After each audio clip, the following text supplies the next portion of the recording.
저희가 요나의 이야기를 마무리를 했습니다. 근데 요나서를 보면서 참 정말 우리 하나님의 은혜가 너무 놀랍다.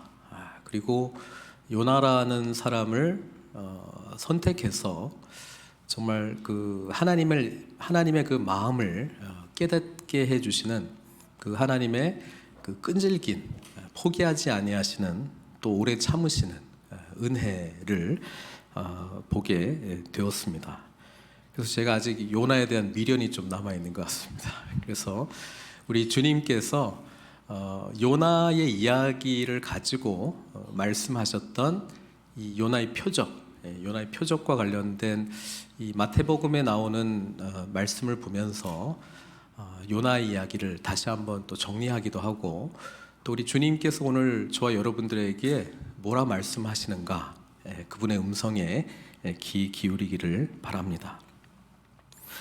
요나의 표적이라고 하는 이 부분은 12장에도 나오지만 마태복음에는 한 번 또 나옵니다. 16장에도 또 나오거든요. 표적을 계속 찾고 있는 특별히 이제 바리새인들, 오늘 본문에서는 서기관과 바리새인들, 그러니까 종교 지도자들이 예수님께 계속해서 이제 표적을 보여달라, 이렇게 이제 요청을 하고 있어요. 그래서 이 배경을 좀 보려고 합니다. 왜 표적을 자꾸 구하는지. 오늘 본문을 좀 이해하려면은 마태복음 12장 22절부터 조금 좀 보면 좋을 것 같아요. 그때 귀신 들려 눈 멀고 말 못하는 사람을 데리고 왔거늘. 그러니까 병이 들긴 했습니다. 병이 든 사람인데 눈도 멀고 말도 못하는 사람인데 게다가 플러스 이제 귀신까지 들린 사람을 예수께로 데리고 왔는데 예수님께서 이제 치유를 했단 말이에요. 그럼 이거는 좋은 거잖아요. 좋은 거예요. 우리 주님께서 오셔서 이 병든 세상, 깨진 세상, 하나님께서 더 이상 다스리지 않는 이 깨진 세상 가운데 주님의 나라가 도래했고, 도래했기 때문에 귀신이 쫓겨나오고 또 연약한 우리들이 이제 회복이 되는 그 놀라운 역사를 일으키셨단 말이에요. 근데 반응이 뭐예요? 반응이 23절에 보니까 무리가 더 놀라 이르되 이는 다윗의 자손이 아니냐, 이렇게 이제 이야기를 하니까 바리새인들은 굉장히 율법에 대해서 자기 스스로 자부심이 굉장히 강력했던 유대인들 지파, 그 종교적인 어떤 분파 중에 하나였습니다. 이들은 율법의 말을 그대로 더 엄밀하게 장로들의 전통까지 다 플러스 해가지고 우리는 정말 하나님의 말씀을 지키는 사람들이 있다면 우리처럼 이렇게 철저하게 지키는 인간은 없다, 그런 자부심으로 하나님 앞에 우리는 그래서 의롭다, 그리고 자기들의 기준에 못 미치는 다른 사람들은 그냥 다 죄인으로 이렇게 업신여기는 또 그런 사람들이었단 말이에요. 근데 이들은 예수님께서 행하신 이 놀라운 일을 바라보면서 어떻게 평가를 내리냐면 24절에 보니까 바리새인들은 듣고 이르되 이가 귀신의 왕 바알세불을 힘입지 않고서는 귀신을 쫓아내지 못하느니라. 그러니까 이거는 하나님의 역사가 아니고 누구 역사라고요? 귀신의 역사, 궁극적으로 사탄의 역사다, 그렇게 이야기를 해요. 그러니까 예수님께서 이제 그들과 이제 논쟁을 하면서, 아니 사탄이 자기 나라를 세우려면은 자기 그 세력인 그런 귀신들을 쫓아내겠느냐, 말도 안 되는 소리 하지 마라, 그렇게 이야기하면서 오히려 너희들은 지금 성령의 역사, 하나님께서 역사하시는 것을 거부하는 세력에 들어가는데 이 성령 회방죄는 사하심을 받지 못할 것이다, 그렇게 예수님이 엄하게 지금 말씀하셨어요. 그리고 난 다음에 내용이 뭐냐면은 이제 오늘 본문이거든요. 그러니까 이 종교 지도자들이 그래? 그러면 네가 메시아다라고 하는 표적을 우리에게 보여라, 그러면 믿겠다라고 이야기를 합니다. 근데 아니 주님께서 오셔가지고 하신 일이 뭐예요? 천국 복음을 전파하고 가르치고 하나님 나라 백성이 뭔지 어떻게 사는 것인지, 그 다음에 기적들을 보여준 게 다 하나님 나라가 이 땅 가운데 도래했다라고 하는 표적이거든요. 이때까지 보여줬는데 또 표적을 보여달래요. 자, 여기에 이 죄, 자기 중심성으로 똘똘 뭉쳐있는 이 종교적인 것들로 가득 차 있어서 자기들은 외적으로는 완벽한 것 때문에 그것을 근거로 예수 그리스도를 막 함부로 판단하는 이 죄성이 여기 드러나고 있는데요. 그게 뭐냐면은 이거예요. 선생님이요, 우리에게 표적 보여주시기를 원하나이다. 그러니까 메시아가 아니에요. 예수님을 부를 때 메시아가 아니고 이렇게 여러 가지 가르침을 하시는 선생님인데 표적을 보여달라. 근데 예수님께서 뭐라고 이야기하냐면은 악하고 음란한 세대가 표적을 구하나. 예수님께서 예수님을 받아들이지 않는 세대를 향한 진단이 뭐냐면 너희들은 악하고 이제 음란하다. 자, 이 이야기는 바리새인들이 들었을 때는 매우 기분이 나빴어요. 아니, 우리가 악하다고요? 세상에 가장 선한 사람이 있다면 우리고요. 음란하다고요?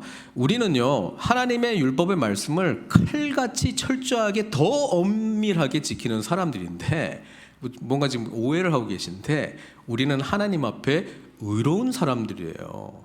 근데 예수님은 앞에 본문에서도 악하고 음란한 세대라고 이들을 향해서 또 이 세대를 향해서 그렇게 평가를 하고 있습니다. 그럼 주님께서 말씀하시는 이 세대에 대한 정의가 뭘까? 죄는 주인 되신 하나님, 이 우주 만물을 창조하신 하나님을 주인 자리에서 몰아내고 내가 주인 행세하겠다고 하는 그게 원죄의 뿌리거든요. 근데 이 종교 지도자들은 자기들이 여전히 주인 행세하면서 하나님의 율법의 말씀을 자신들이 해석해 놓은 방식으로 지키는 것을 근거로 하나님 앞에 당당하고 의롭다라고 생각했단 말이에요. 여러분, 이게 참 재미있어요. 유대인들 당시에 여러 종교의 분파들이 있었습니다. 하나님의 말씀, 하나님을 섬긴다면 이렇게 섬겨야 된다라고 생각하는 사람들이 있었는데 대표적으로 우리가 잘 아는 게 바리새인들. 이들은 율법의 말씀을 철저하게 지켜야 돼. 율법으로 해석된 말씀, 이런 의미야. 안식일에는 이렇게 해야 되는 거야. 음식 먹을 때는 이렇게 해야 되는 거야. 이거에 하나님 말씀을 지키는 거고 이걸 지키지 않으면은 하나님 앞에 불의한 사람이 되는 거야. 부정한 사람이 되는 거야. 자기들 마음대로 막 규칙 만들어 놓고 그렇게 자기들처럼 지킨 사람들을 바리새파, 구별된 사람들이라는 뜻이거든요. 우리는 다른 사람들하고 구별됐어. 우리는 독특한 사람들이야. 우리는 하나님의 말씀을 철저하게 지키는 사람들이야. 그래서 우리는 다른 어떤 사람들보다도 의롭다. 그렇게 생각한 게 바리새인들이고, 사두개인들은 뭐예요? 우리는 딴 건 모르겠고 성전만 있으면 돼. 왜냐하면 성전에 누가 계시니까? 하나님 계시니까. 그러니까 성전이 이때까지 막 무너지고 한 게 하나님 우리를 떠났다는 뜻인데, 성전만 잘 지키면 이 성전과 관련된 모든 종교 활동이 지속될 수만 있다면 가장 거룩한 행위야. 심지어 로마하고 현실적으로 타협해도 이거는 하나님이 기뻐하시는 일이야. 왜? 우리가 성전을 지켰기 때문에. 그래서 성전 중심의 현실주의적인 이런 분파도 있어요. 사두개인들. 그 다음에 또 그게 아니고 우리가 하나님의 말씀대로 살아가려면 이 땅은 약속의 땅이야. 근데 지금 이방인들이 막 들어와가지고 지금 우리는 로마의 식민지로 살아가고 있는데 이건 아니야. 이 땅은 다윗과 솔로몬의 옛 영토가 회복돼야 될 땅이기 때문에 모든 민중들이여 일어나라. 혁명을 통하여 이 식민 세력을 엎어버리고 우리가 다시 다윗과 솔로몬의 옛 영광을 이룩하자. 이게 뭐예요? 열심당원들이잖아요. 그 다음에 SNF파는 성경에는 그 명확한 명칭이 안 나오지만 있거든요. 세례 요한도 그 중에 하나가 아니었을까 이렇게 생각하는데 다 틀렸어. 이 속된 세상은 다 썩었어.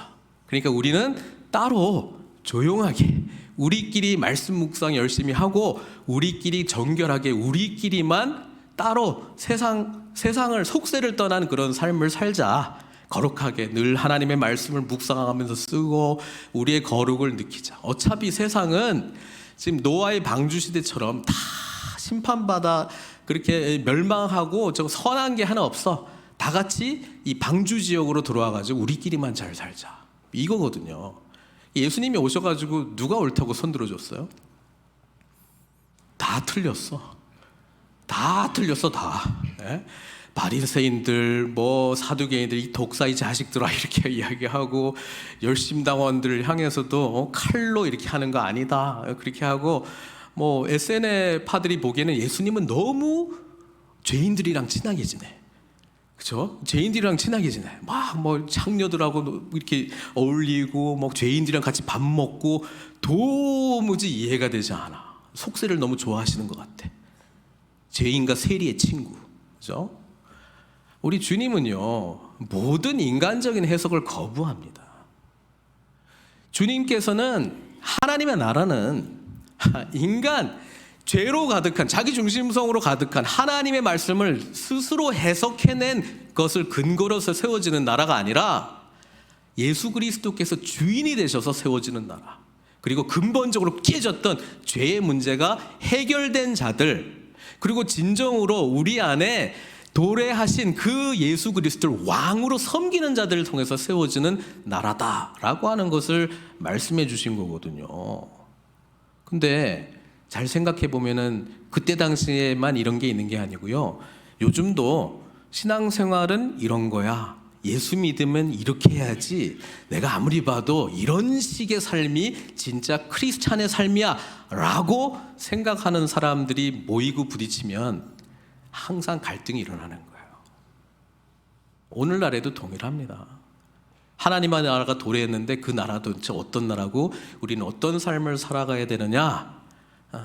예전 똑같아요. 속세를 떠나서 나하고 하나님하고 그냥 나만 거룩하면 되지 뭐. 우리 교회만 거룩하면 되지 뭐. SNS파도 있고요. 하여튼 이 예배당을 어쨌든 간에 지켜야 돼. 이 팬데믹 때 예배당을 어쨌든 간에 살려야 돼. 거기에 집중했던 사람들도 있었고요. 세상이 다 지금 무너져가고 있으니까 세상에 나가서 뭐 정치력을 발휘하든 다른 영향력을 일으키든 그냥 사람들을 동원해서 어쨌든 간에 선한 세력을 일으켜가지고 혁명을 통해서 세상 한번 엎어보자.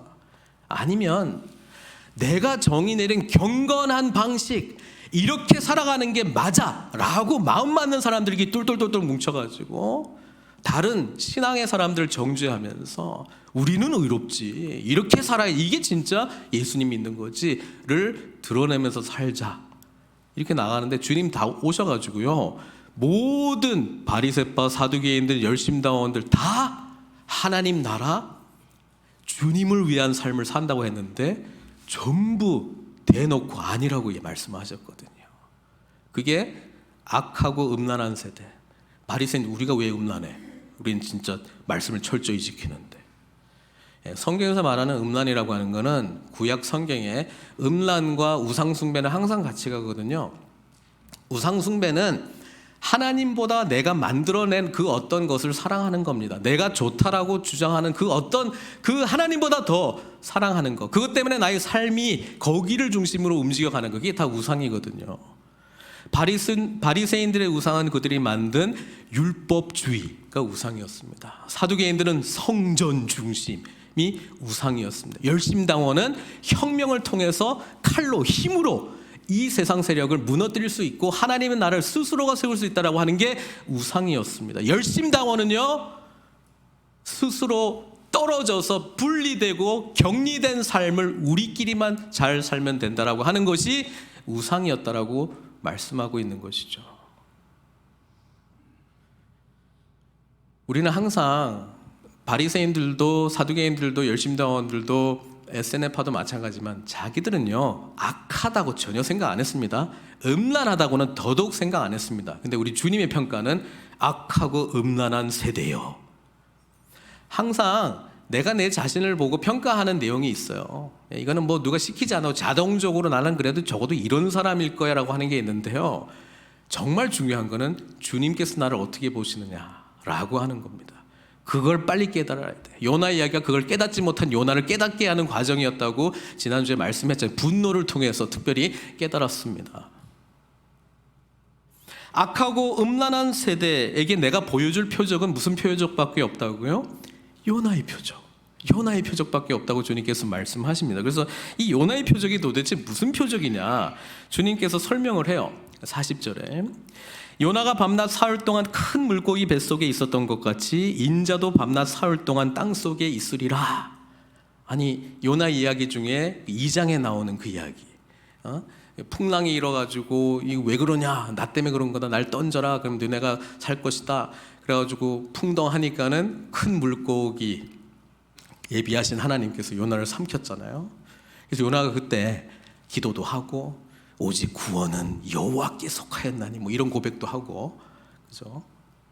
그러다가 이제 그 큰 물고기가 3일 지나니까 퍽 뱉었잖아요, 육지에. 근데 그거를 예수님이 내가 행할 표적과 연결시켰단 말이에요. 뭐예요? 십자가에서 죽으시고 부활하실 것이다라고 하는 것이랑 연결시킵니다. 여러분, 표적이라고 하는 건 지금 이 바리새인들과 서기관들은요, 당신이 메시아인 것을 우리에게 증명하라라고 표적을 구했습니다. 요구했습니다. 근데 표적은 그 정의상 뭐냐면은 하나님께서 하나님이시다라고 하는 것을 인간에게 계시해 주는 사건이거든요. 근데 지금 악하고 음란한 세대는 자기 중심성으로 가득 차 있으니까 자기가 정의 내린 표적이 따로 있는 거야. 하나님이 이렇게 하면 하나님이지, 메시아가 이렇게 하면 메시아지. 이때까지 예수님이 한 거는 다 아니야. 지금 귀신 들려가지고 말도 못하고, 예? 지금 뭡니까? 눈 멀고 말 못하는 사람을 예수님이 치유한 게 내가 메시아다, 하나님 나라가 도래했다라고 하는 증표인데, 표징인데, 표적인데, 지금 이 바리새인과 서기관들은 그걸 보고도 아니야, 우리가 믿는 메시아는 이렇게 해야 돼, 그 표적이 나올 때까지는 당신은 진짜 메시아가 아니야. 고로 당신이 했던 이거는 귀신의 왕 바알세붑을 힘입어서 지금 한 거지 하나님이 한 게 아니야. 표적은요, 우리 기준으로 이게 표적이다 아니다 하는 게 아니고요, 하나님이 보여주시고자 하는 것을 볼 수 있는 능력이 표적으로 받아들이고, 그게 이제 하나님 나라가 우리에게 계시되는 사건이잖아요. 그러니까 예수님이 말해요. 표적은 니네가 원하는 표적을 구해가지고 내가 그거에 맞춰가지고 내가 하나님이다 짠 하고 보여주는 게 아니고, 내가 너희들에게 보여주고자 하는 표적을 너희들이 믿음으로 아멘으로 받는 것이 진짜 표적의 의미가 아니겠냐. 내가 너희들에게 보여줄 표적은 요나의 표적밖에 없어. 나는 십자가에서 죽고 부활함으로 이 깨진 세상의 근원적인 문제를 해결해 줄 거고, 그것을 믿는 너희들에게는 죄사함의 은혜가 넘쳐나기 때문에, 그리고 이제는 주인이 너의 그 자기 중심적인 주인을 벗어나 예수 그리스도 나를 주인으로 모시는 삶으로 살 거니까 이제 하나님의 나라가 그때부터 도래하는 거야. 그리고 도래할 수 있도록, 살아갈 수 있도록 성령님께서 오셔서 말씀의 진리 가운데로 우리를 인도하고 그렇게 실제로 살아낼 수 있는 은사와 능력을 줄 거야. 그리고 열매들을 통해서 예수님 닮아가는 그런 모습이 우리 삶 가운데 나타날 거야. 그거 하려고 내가 온 거야. 그게 요나의 표적으로 예수님의 죽으심과 부활을 지금 연결시키고 있는 거잖아요. 그거 하려고 이때까지 가르치고 막 치유하고 뭐 이랬는데, 그렇죠? 자, 우리는 신앙의 여정 속에서 그것을 계속 발견해 나가는 거예요. 뭐 어쩔 수 없어요. 어린 아이일 때는요, 뭐 떼쓰고 이거 달라 저거 한다 그러면서 막 뭐 이렇게 내가 원하는 것도 받으면서 못 받으면서 막 이렇게 실망하고 하면서 그렇게 크는 거거든요.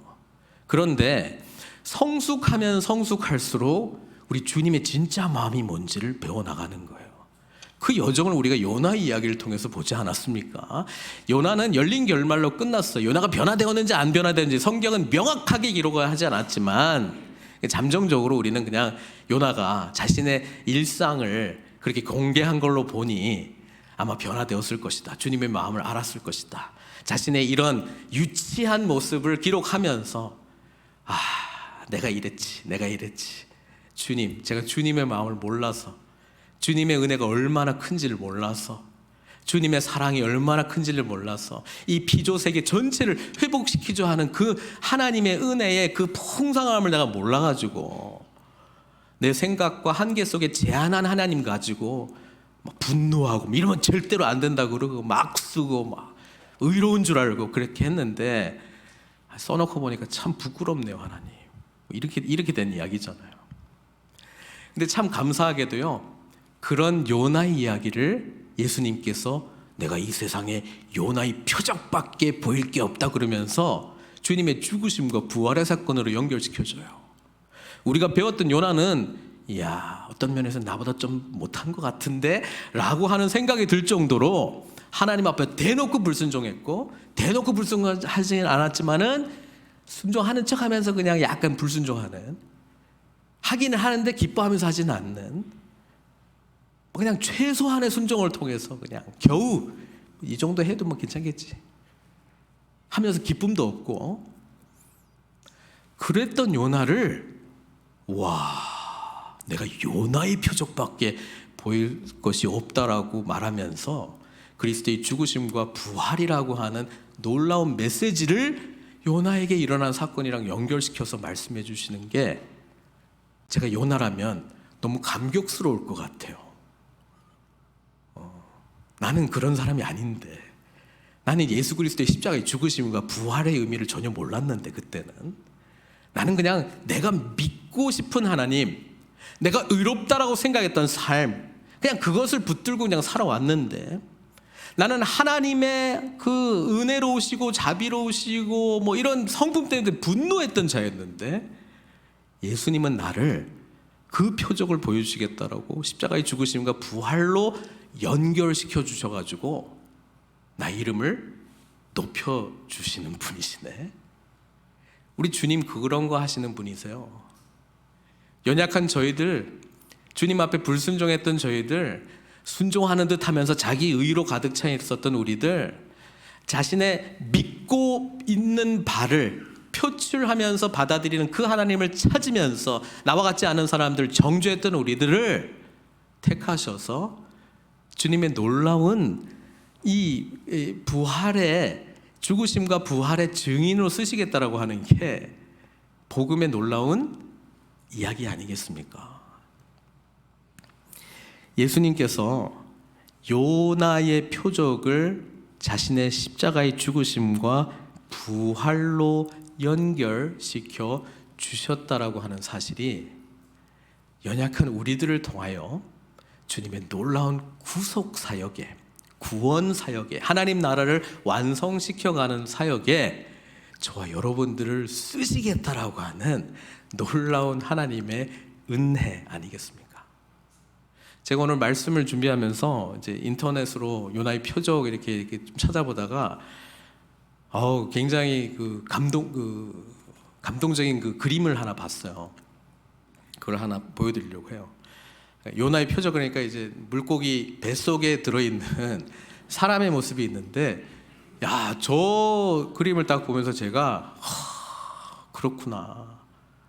이 바깥에 있는 게 물고기 모양인데요.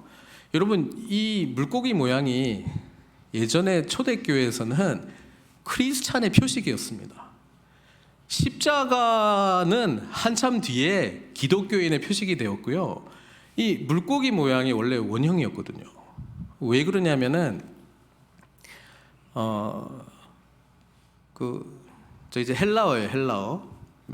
예수 그리스도, 테오스, 하나님, 휘오스, 아들, 소테르, 구원자.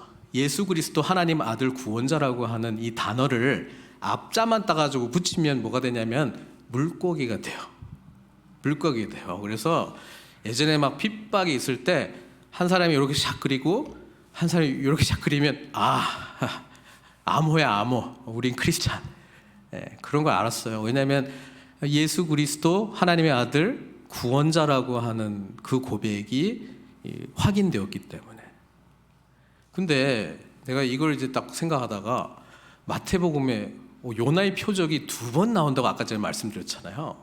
12장에 나오는데 또 어디 나오냐면은 마태복음 16장에 나와요. 거기 한번 볼게요. 제가 설교를 준비하면서도 여러분 느끼시겠지만 어거지로 막 붙이는 게 막 나옵니다. 이제 그 16장에 보면은요, 이런 말씀이 있어요. 1절부터 4절에 바리새인과 사두개인들이 와서 예수를 시험하여, 아니 알고 싶어서 정말 그러한가 간절히 찾고 싶은 진리를 추구하는 자의 마음이 아니고요, 예수를 시험하여 하늘로부터 오는 표적 보이기를 청하니. 우리가 생각한 메시아가 있는데 주님 그런 기적 하나 안 하나 우리 보려고 합니다. 한번 보여주십시오. 아무리 많은 일들을 해도 그거는 내가 원하는 표적이 아닌데요. 예수께서 대답하여 이르시되 너희가 저녁에 하늘이 붉으면 날이 좋겠다 하고 아침에 하늘이 붉고 흐리면 오늘은 날이 굳겠다 하리니 너희가 날씨는 분별할 줄 알면서 시대의 표적은 분별할 수 없더냐. 악하고 음란한 세대가 표적을 구하나 요나의 표적밖에는 보여줄 표적이 없느니라. 이렇게 말씀하셨어요. 자, 이 16장에 생각해 보니까는 이제 뭐가 나오냐면 예수님께서 제자들과 함께 가이사랴 빌립보에 가십니다. 그래가지고 제자들한테 물어봐요. 사람들은 나를 누구라 하느냐? 어떤 사람은 뭐 선지자들 중 하나, 예레미야, 세례 요한이라고 말합니다. 너희는 나를 누구라 하느냐? 그때 베드로가 그 정답을 말했잖아요. 뭐라고 말합니까? 주는 그리스도시요 살아계신 하나님의 아들. 약간 그거랑 비슷하잖아요. 그럴 때 예수님이 하셨던 말씀을 다시 보려고 해요. 마태복음 16장 17절인데요. 예수께서 대답하여 이르시되 바요나 시몬아 내가 복이 있도다. 이를 내게 알게 하니는 혈육이 아니요 하늘에 계신 내 아버지시나. 저는 이번에는 어떤 단어가 꽂혔냐면은 바요나. 그럼 바가 뭐냐면은 아들이란 뜻입니다. 바요나를 풀어보면 어떻게 되는 거예요? 요나의 아들 시모나 이렇게 되는 거예요. 시몬 베드로의 아버지 이름이 요나입니다. 그런데 요한복음 21장에 보면은 예수님께서 부활하셔서 그 베드로에게 3번 네가 나를 사랑하느냐 할 때 그때는 요나가 아니고 뭐라고 해요? 요한의 아들 시모나. 그때는 이제 요한의 아들 시모나 내가 나를 사랑하느냐 그걸 3번 물어보시거든요. 그래서 아니 그러면 그 시몬의 아버지 이름이 오늘 Father's Day인데 요나야 요한이야 아버지 둘이야 어떻게 된 거야 뭐 이렇게 될 수도 있잖아요. 근데 요나는 히브리식 그 요나 우리가 구약의 선지 요나고요. 헬라화된 이름이 요한입니다. 헬라화된 이름이요. 그래서 원래는 요나라고 보시는 게 맞습니다. 요나의 아들. 그래서 다른 번역본에는 요한의 아들도 요나의 아들 시모나 그렇게 돼 있는 데도 있습니다. 근데 지금 우리가 요나를 했기 때문에 아니 갑자기 시몬 베드로의 그 아버지가 요나야? 그러니까 약간 제가 그랬잖아요. 어거지로 연결시킨다고요. 아 요나의 아들이야? 요나의 아들? 근데 어떤 요나일까? 지금 베드로가요. 지금 명답을 했거든요. 주는 그리스도시요 살아계신 하나님의 아들. 이 물고기가 연상되지 않나요? 나만 연상되나? 그리고 그 안에 지금 베드로의 고백 위에 교회가 세워질 거라고 지금 예수님께서 말씀해 주잖아요. 음부의 권세가 침범치 못할 것이다. 그래서 이 요나의 표적은요 예수님에게만 연결되는 게 아니고요 앞으로 주는 그리스도시요 살아계신 하나님의 아들 예수 그리스도 하나님의 아들 구원자라고 고백하는 요나와 같은 요나의 표적이 된다라고 하는 말씀입니다. 제가 설교 준비할 때 요나의 표적, 요나의 표적 또 이렇게 할까 생각을 했는데 안 했어요. 그냥 안 했어요. 여러분 요나의 표적은 예수 그리스도의 죽으심과 부활로 연결이 되는데요. 또 이 표적은 예수 그리스도의 죽으심과 부활을 믿고 고백하고 살고 있는 우리들에게도 표적을 드러내는 삶으로 하나님께서 저와 여러분들을 초청하고 계시다는 사실입니다. 표적이 뭐라고요? 예수님께서 하나님이시다라고 하는 것을 보여주는 거예요, 세상에. 그런데 요나의 표적이 바로 그거였다고 주님이 말씀하셨는데 요나는 어떤 사람이었어요? 이 오늘 본문에 보니까요 41절에 심판때의 니느웨 사람들이 일어나 이 세대 사람을 정죄하리니 이는 그들이 요나의 전도를 듣고 요나의 전도는 어떤 전도예요? 가기 싫어. 하기 싫어. 이래 40일이 지나면 니느웨가 무너지리라. 그 전도잖아요. 예? 한번 들을 사람 말고 안 들은 사람 안 들으면 더 좋고, 약간 이런 마음으로 한 거잖아요. 근데 그 전도를 듣고 와, 도시 전체가 14만 명이 다 회개를 해버렸네. 요나의 아들 베드로는 성령 받고 설교하니까는 누가 몇 명이 회개해요? 3,000명 했는데, 그때 베드로는 성령이 충만했잖아요. 정말 전하고 싶어. 너무 확실해. 예수 그리스도의 복음이 너무 선명해. 잘 알아. 40일 동안 부활하신 주님께서 하나님 나라에 관한 일을 제자들에게 말씀해 주셨어요. 그 성경 구절 쫙 깨면서 강력하게 선포했고 3,000명이 회개했는데, 요나는 복음도 아직 잘 몰라. 정말 가기 싫어. 꾸역꾸역 억지로 해. 그리고 그 복음을 전하는 그 대상은 뭐 복음도 아니고 그 심판 메시지를 전한다고 생각했죠, 요나는. 그 대상을 요나는 측은히 여기는 마음도 없어. 정말 미워해. 근데도 와, 도시 전체가 다 회개를 해버리네요. 그러니까 니느웨 사람들이 이 세대 사람들에게 정죄할 거라고 말합니다. 어떻게? 아니, 우린 진짜 그런 선지자의 말을 듣고 온 도시가, 짐승들까지도 다 회개하고 정말 주님께로 돌아왔는데, 요나보다 더 큰 이 예수님이 직접 오셔가지고 하늘 영광 다 버리시고 우리처럼 되셔가지고 정말 우리 연약한 걸 다 가져가셔서, 요나는 물고기 뱃속에 들어가고 싶지도 않았어요. 상상도 안 했어요. 근데 주님은 그렇게 될 걸 아시고 자원하는 마음으로 직접 십자가에서 죽으신 분이 우리 주님이신데, 그분이 오셔가지고 전했던 하나님 나라의 복음을 안 믿어? 니느웨 사람들이 다 일어나서 정죄할 거라고 말합니다. 와, 니네들 정말 해도 너무하다.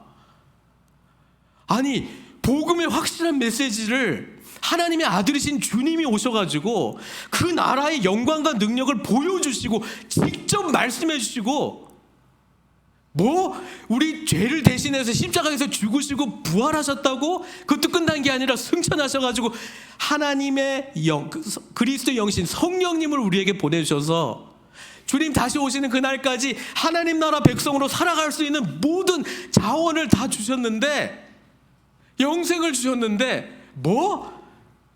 안 믿는다고? 그리고 자기 마음대로 하겠다고? 와, 우리도 정말 악한 사람들은 진짜 악한 사람들이다. 니느웨 사람들이 그렇게 말할 거라는 거예요. 오늘 본문의 메시지는 그거예요. 사랑하는 성도 여러분, 예수님은 그냥 십자가에서 죽으셨구나, 부활하셨고 이걸로 끝나라고 한 게 아니고요. 우리도 주님 죽을 때 같이 죽었고요. 우리도 주님 부활할 때 같이 부활했고요. 우리도 주님께서 하늘 보좌 앉으셨을 때에 하늘 보좌의 그런 통치권을 가진, 권세를 가진 자로 함께 하늘에 앉힌 바가 되었고, 이 세상 살아갈 때 힘들어요. 옛 시대에 살고 있기 때문에. 근데 그분의 나라는 이미 시작이 됐어요. 그리고 그분 다시 오실 때까지 요 나의 표적이 정말 하나님 살아계시구나를 증거하도록 증인의 삶을 살도록 저와 여러분들이 부름받았다라고 하는 사실입니다. 그래서 사도 바울이 이렇게 고백하잖아요. 갈라디아서 2장 20절 말씀. 내가 그리스도와 함께 십자가에 못 박혔나니, 주님이 십자가에 못 박혔나니 참 힘드시겠다. 그게 아니라 나도 같이 못 박혔다고요. 그런즉 이제는 내가 사는 것이 아니고 주님 부활하실 때 나도 부활하신 주님과 연합하여 영생을 얻은 자가 되었다는 것입니다. 오직 내 안에 그리스도께서 사시는 것이라. 그냥 사시는 것이 아니라 나의 마음의 왕자의 왕으로 통치하시면서 사신다는 거예요. 이제 내가 육체 가운데 사는 것은 나를 사랑하사 나를 위하여 자기 자신을 버리신 하나님의 아들을 믿는 믿음, 우리 주님께서 우리를 위해서 행하신 모든 일들을 아멘으로 받고 그 감격, 나 같은 사람을, 요나 같은 사람, 요나보다 더 불순종했던 나를, 순종하는 듯하나 대충 순종했던 나를 여전히 자기 의에서 벗어나고 있지 못하는 나를, 여전히 해석된 나의 이 해석의 틀에서 가다 놓았던 그 하나님을 믿노라 고백했던 나를 은혜 가운데 품어주시고 새 생명 주시고 하나님 자녀가 되게 해주시고 하나님 나라의 증인으로 살게 해주시고, 그러니까 그 감격으로 이제 내가 육체 가운데 사는 것은 나를 사랑하사 나를 위하여 자기 자신을 버리신 하나님의 아들을 믿는 믿음 안에서 사는 것이라. 요나에게 일어났던 일을 주님의 죽으심과 부활로 연결하셔서 요나의 표적이라고 말씀하셨던 하나님은 요 나 같은 사람도 그리스도와 함께 죽고 부활함으로 성령의 은혜 속에서 예수 그리스도께서 하나님의 아들이십니다, 이 세대에 증거할 수 있는 표적으로 삼아 주시겠다라고 하는 것이 구원의 은혜를 받은 저와 여러분들의 삶 아닙니까? 사랑하는 성도 여러분, 예수 그리스도께서 하나님의 아들, 참 구원자, 진리, 생명이십니다 증거하는 표적이 되는 이 악하고 음란한 세대에 예수 그리스도께로 인도하는 그 사역에 쓰임 받으시는 저 여러분들 되시길 주님의 이름으로 축원드립니다. 같이 기도하겠습니다.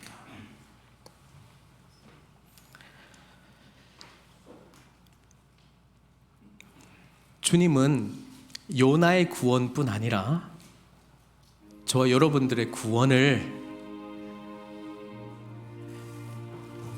이루신 분이십니다. 우리를 위하여 죽으시고 우리를 위하여 부활하셨습니다. 이것을 아멘으로 받아들이신다면 요나를 그리스도의 죽으심과 부활로 연결시켜 주신 그 하나님께서 요나, 저와 여러분들을 그리스도의 죽으심과 부활로 연결시켜 주셔서 우리로 하여금 이 악하고 음란한 세대 가운데 하나님의 살아계심을 드러내는 표적으로 저와 여러분들을 삼아 주시겠다고 주님께서 말씀하시는 것입니다. 그게 바로 부활의 증인 아닙니까? 그게 바로 예수님을 주인으로 모시고 살아가는 저와 여러분들의 삶 아닙니까? 우리를 구원하신 주님 바라보면서 우리에게 새 생명 주신 부활의 주님과 연합하면서 다시 오셔서 완성하실 그 나라 우리도 꿈꾸면서 우리의 삶을 통하여 정말 예수님만이 하나님의 아들이시오 참된 구원자라고 하는 그 고백을 우리가 삶으로 드러내야 되지 않겠습니까? 주님께서 저와 여러분들을 오늘도 그렇게 부르시고요, 그렇게 사용하시길 원하십니다. 이 시간 우리 기도로 정말 그렇습니다. 하나님의 은혜에 감사하는 기도, 그리고 우리의 삶을 통해서 나 또한 표적이 되겠습니다. 요 나도 주님의 부활의 증인으로서의 표적이 되겠습니다. 결단하는 기도 우리 하나님께 올려드리도록 하겠습니다. 함께 기도하시겠습니다.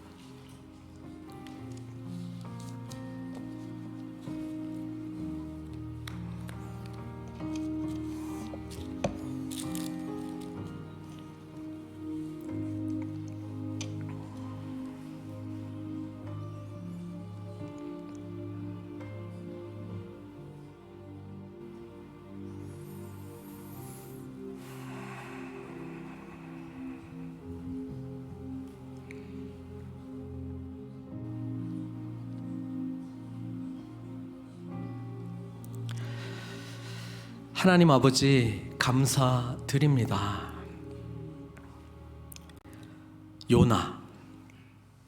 요나의 삶을 주님께서 끝까지 붙드셔서 하나님의 은혜의 풍성함을 알려주시고 보여주셨던 것처럼 우리의 삶을 주님 받아주셔서 요나보다 더 크신 우리 주님께서 우리에게 알려주시고 보여주신 이 복음의 풍성함을 누리게 해주시옵소서. 그래서 이제 우리의 삶도 연약하지만 주님 때문에 존귀한 왕 같은 제사장들이 되었으니 세상 속에 하나님 살아계심을, 예수 그리스도의 구원의 은혜가 여전히 지금도 역사하고 있다라고 하는 사실을 드러내는 부활의 증인으로 살아갈 수 있도록 축복해 주시옵소서. 요나의 이름의 뜻은 비둘기였습니다. 예수 그리스도 은혜 안에서 주는 그리스도시요 살아계신 하나님의 아들이십니다. 이 물고기 문양 안에 우리가 들어가 참된 요나, 비둘기처럼 우리에게 임하신 성령의 능력 힘이 있고 주님께 영광 돌리는 복된 삶으로 우리 한 분 한 분 인도해 주시옵소서. 주님, 때로는 너무 힘듭니다. 나의 삶의 무게가 너무나도 힘들게 찾아올 때 있습니다. 그럴 때일지라도 주님을 바라보는 믿음 허락해 주시고 다시 한번 일어서게 해 주시고 요나에게 다시 기회를 주신 하나님, 그 은혜를 우리가 기억하면서 우리에게도 또다시 일어날 수 있도록 주님 힘 주시고 위로해 주시옵소서. 오늘도 우리와 함께 하시는 주님 찬양합니다. 홀로 영광 받아 주시옵고 예수님의 귀하신 이름으로 기도드리옵나이다.